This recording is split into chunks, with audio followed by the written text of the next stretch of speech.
राधे राधे, स्वागत है आपका हमारे चैनल में। मैं आपके साथ पंडित विशाल शास्त्री। आज का विषय पंचक।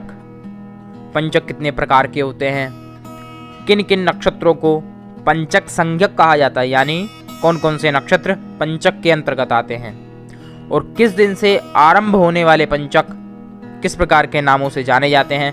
क्योंकि जो नक्षत्र या पंचक हमारे जो है जिस दिन से आरंभ होते हैं उनका अलग अलग नाम है और अलग अलग उनका प्रभाव है। तो किस नक्षत्र में क्या कार्य नहीं करना चाहिए, तो इसी विषय पर विस्तार पूर्वक चर्चा करेंगे। सबसे पहले जान लेते हैं आज का पंचांग। आज दिन सोमवार, कार्तिक माह शुक्ल पक्ष नवमी तिथि, दिन और रात्रि रहेगी। नक्षत्र सतविसा है, दोपहर 1 बजे तक रहेगा। इसके पश्चात पूर्व भाद्रपद नक्षत्र आरंभ होगा। आज योग हर्षण, कर्ण बालव और कौलभ। राहुकाल का समय प्रातः 7:30 से आरंभ होकर 9 बजे तक। अभिजीत मुहूर्त का समय 11:38 से आरंभ होकर 12:20 तक।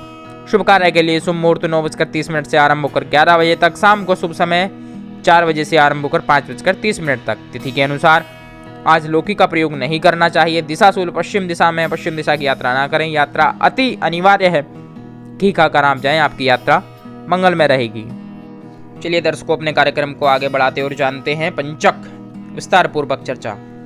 पंचक हमारे ज्योतिष शास्त्र में 27 नक्षत्र होते हैं, 12 राशियां, 108 चरण। इसी के अनुसार जो है हमारे जीवन में अनेक प्रकार की घटनाएं घटित होती हैं, जिसका फलादेश ज्योतिष शास्त्र के माध्यम से हमें प्राप्त होता है। ज्योतिष शास्त्र में क्योंकि 4 हमारे वेद हैं, 6 हमारे शास्त्र हैं, 6 में एक शास्त्र ज्योतिष शास्त्र है।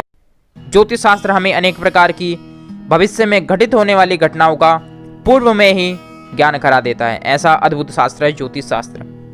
तो उसी शास्त्र में लिखा हुआ है कि 5 जो नक्षत्र है वह पंचक के अंतर्गत आते हैं। इनमें कुछ विशेष कार्य हैं जो नहीं आरंभ करने चाहिए। यदि हम उन कार्यों को करते हैं तो कहीं ना कहीं कष्ट हमें प्राप्त होता है। तो चलिए जानते हैं, सबसे पहले जानते हैं कौन से वह 5 नक्षत्र हैं। वह 5 नक्षत्र हैं धनिष्ठा, सतभिषा, पूर्व भाद्रपद, उत्तर भाद्रपद और रेवती। इन 5 नक्षत्रों को पंचक कहा जाता है। इनमें कुछ कार्य हैं वह नहीं करने चाहिए। चलिए क्रमशः जान लेते हैं नक्षत्रों के हिसाब से। सबसे पहले जो नक्षत्र है धनिष्ठा, उसमें क्या कार्य नहीं करना चाहिए। धनिष्ठा नक्षत्र में अग्नि से संबंधित कार्य नहीं करना चाहिए।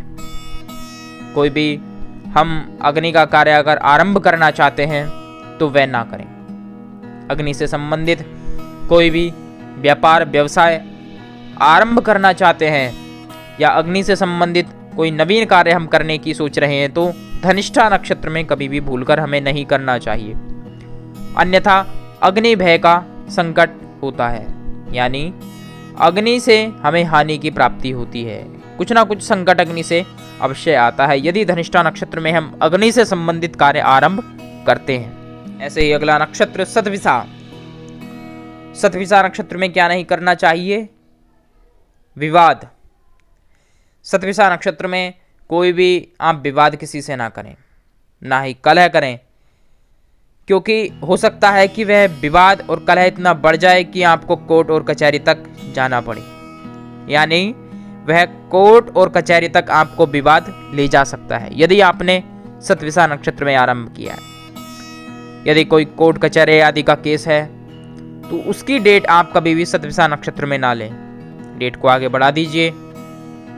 यदि सतभिषा नक्षत्र में वह डेट आ जाती है और आप केस लड़ने के लिए जाते हैं तो हो सकता है आपको विजय की प्राप्ति ना हो, तो या इसी दिन केस दर्ज नहीं कराना चाहिए। मुकदमा आदि से संबंधित कोई भी कार्य इस दिन नहीं करनी चाहिए, अन्यथा लाभ पूर्ण रूपेण आपको प्राप्त नहीं हो पाएगा। अगला नक्षत्र है पूर्व भाद्रपद। इस नक्षत्र में दवाइयाँ या ऑपरेशन आदि आपको नहीं कराने चाहिए। दवाइयाँ ना खरीदें, ना ही ऑपरेशन कराएं। क्यों? क्योंकि यह रोग बढ़ाने वाला नक्षत्र है। यदि आप इस नक्षत्र में दवाइयों को खरीदते हैं, दवाइयों को ग्रहण करते हैं या ऑपरेशन आदि के लिए जाते हैं, ऑपरेशन कराते हैं, तो आपको उसमें परेशानियों का सामना करना पड़ सकता है, समस्याओं का सामना करना पड़ सकता है। ऑपरेशन आपने कराया, फिर बाद में आप देखते हैं कि वह ऑपरेशन सक्सेसफुल आपका नहीं रहा, यानी जिस कामना से आपने वह ऑपरेशन कराया कि हमें लाभ प्राप्त हो, हमारी जो समस्या है, हमारा जो रोग है वह दूर हो, लेकिन बाद में नहीं हो पाया। फिर आपने पंडित जी के पास जाकर देखा तो उस समय पंचक चल रहे थे और पूर्व भाद्रपद नक्षत्र था, और आपने ऑपरेशन कराया तो देखा कि आपको लाभ प्राप्त नहीं हो रहा है। तो इसलिए इस नक्षत्र में ऑपरेशन, दवाई या बीमारी से, रोग से संबंधित कोई भी कार्य ना करें, अन्यथा रोग वृद्धि को प्राप्त करता है, यानी रोग बढ़ता है। अगला नक्षत्र है उत्तर भाद्रपद नक्षत्र। इसमें धनहानि के योग बनते हैं। धन से संबंधित कोई भी कार्य, कोई भी निवेश कहीं करना है तो इस नक्षत्र में ना करें। आप पहले नक्षत्र देख लें क्या नक्षत्र है।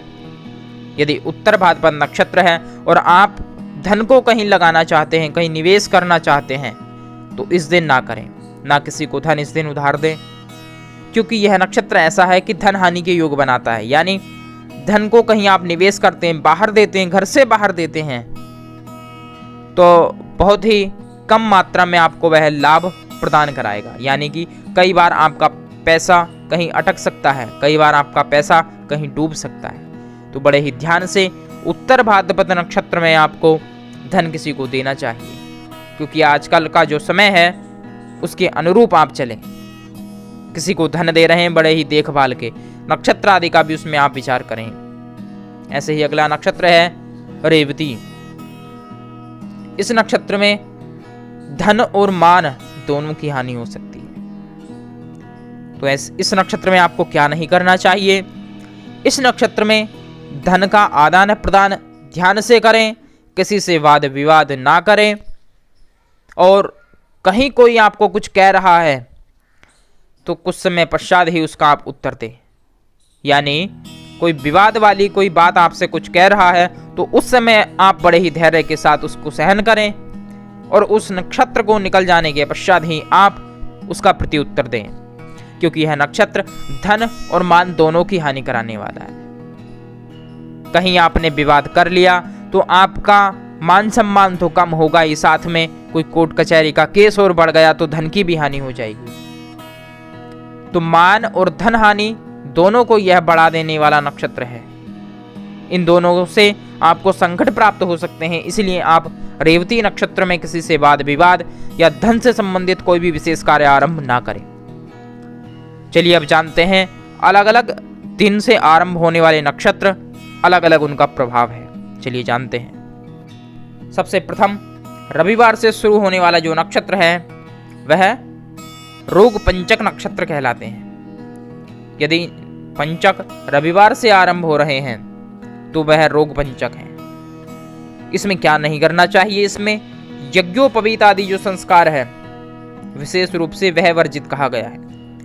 यज्ञोपवीत आदि संस्कार ना करें यदि रविवार से पंचक आरंभ हो रहे हैं तो 5 दिन के लिए आप रोक दें। उसके पश्चात आप यज्ञोपवीत संस्कार शुभ मुहूर्त में कराएंगे तो आने वाला जो जीवन है, आने वाला जो भविष्य है, उसमें त्रिदेवों की, भगवान ब्रह्मा विष्णु और महेश की अनंत कृपा आपको प्राप्त होगी। ऐसे ही यदि सोमवार से पंचक आरंभ हो रहे हैं तो वह नृप पंचक कहलाएंगे।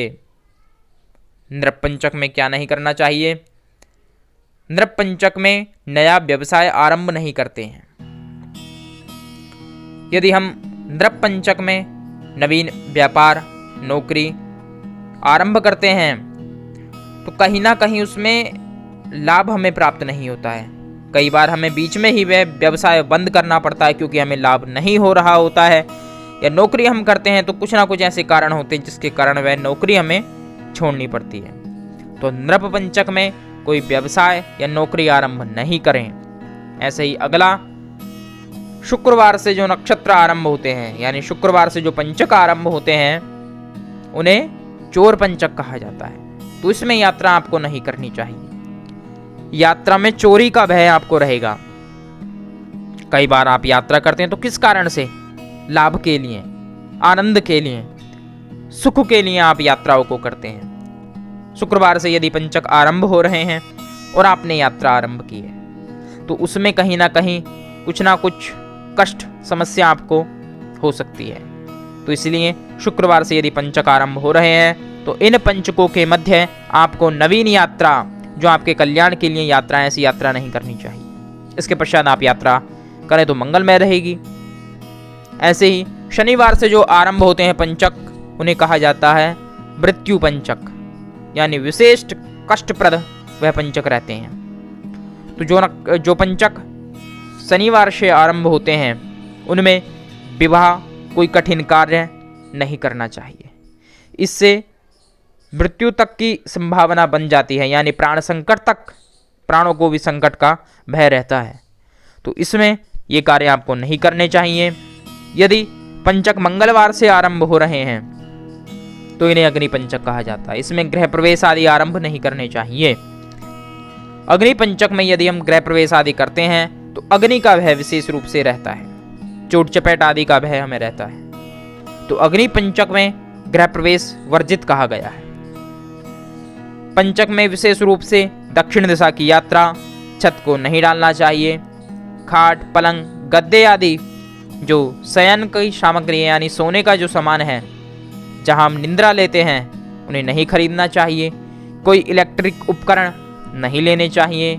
भूमि से संबंधित कोई भी कार्य नहीं करना चाहिए। तो ये कुछ कार्य हैं जो पंचक में हमें नहीं करने चाहिए।